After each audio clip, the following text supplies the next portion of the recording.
Should Christians try to take over the government? No, and yes. Welcome to the Barefoot Preacher.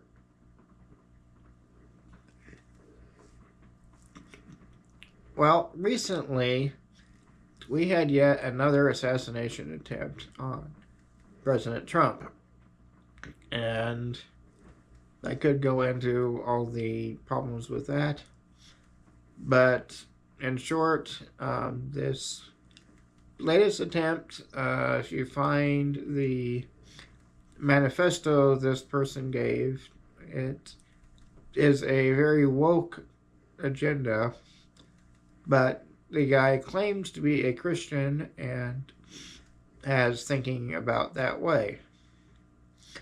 Well, first of all, this is not correct. If you see a Christian, you will know them by their fruits or by their actions. And to say the least, a Christian that is acting on biblical principles as designed by God does not go around and try to kill someone. So, what should we do then? Well, with everything, we need to look at the Bible. First of all, we see that all kings, or shall we say, prime ministers, governors, presidents, whatever form of government your country has, that leader is put there by God. Now, we have good leaders and we have bad leaders. We have leaders like Vladimir Putin that I think most countries agree that is not a very good guy. And then we have King Charles, President Trump, and I'm not real good on my political things, but we have all kinds of leaders all over the world. And each one of these are appointed by God. We may or may not agree with some of their policies or any of them. I especially had that with the previous leader of the U.S., Biden. But nevertheless, they are appointed by God. So, first of all, Christians are commanded to pray for our leaders. We need to do that. That they have wisdom, that they will lead the country well and according to God's will, and one that I pray for any leader is that they first come to God and know their need for forgiveness of sin through Jesus alone, and that they will come to Him first, and then they will govern according to God's word. And this is something that every Christian should be leading with. Then second, we can look back at the Old Testament to see a good example of how we can work with leaders even though we may not agree with them. So, primarily in the book of 1 Samuel, we see where Israel got their first king, and that was King Saul.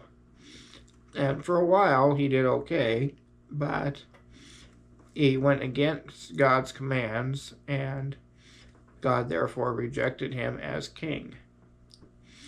And David was appointed to be the next king while Saul was still ruling. And we see throughout the book that Saul then hunted David and was trying to kill him, even though he had not done anything wrong against him. And there were two occasions where David had easy access to Saul. And David could have taken Saul out, but David said, no, this is the Lord's anointed. And that he will either die in battle or his time on earth will come and die naturally. And David showed his loyalty by not harming him and cutting off part of his cloak or taking a jug and spear that were near his head to show that he was there. And this is what we need to remember as well, that the power of life is given by God himself. That he gives life to everyone, and at some point our lives will be demanded from us by God as well.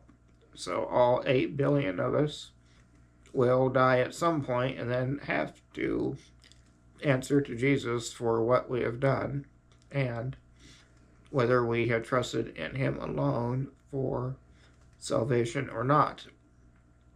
So the only power of life or death is through God, and he has also appointed governments the right of the sword. So, like power of declaring war or protecting citizens, that is the power of government, not individuals. So, with all that, we should easily see that no, an individual or even a group of individuals should not try to overthrow a government that is being peaceful and is acting correctly. And even in situations of dictatorships that may have major problems, we should not even do so then.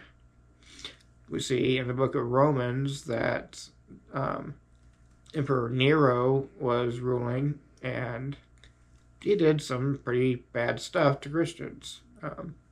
He would tie Christians up on poles and douse them with oil and then burn them to be lights for his parties.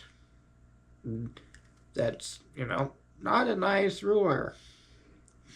But this is when Paul wrote to submit to the government and to pray for our leaders. So, we give examples of this. Therefore, how should a Christian look to government? Well, as a Christian, you can run for different roles of government. So maybe in your local town, here in the U.S., running for positions of authority in your city as representatives, or even mayor in your state. Maybe you can do the same with being a representative, or hey, maybe I'm talking to a future governor or someone. Who knows? But no matter what, you need to look to God first, and not government interests or that of big donors. That we need to look to God no matter what. And that is what we need to do in positions of government if you are able to. And that is where you come in from within and positively influence the government. I know there's some countries right now that are very hostile towards Christians. However, I've heard reports of some of these countries as well that no, the areas where Christians are living, that they are quick to help others when they are in time of need, clean up areas, and act as Christians. So therefore, they are not always as quick to arrest them and that kind of thing. So that is my comments for this week on the Barefoot Preacher, and just kind of food for thought. And I also recently watched a much more extensive thought on this by Todd Friel on Wretched. So if I remember, I'll try to leave a link in the description below. But thanks for watching, and bye for now.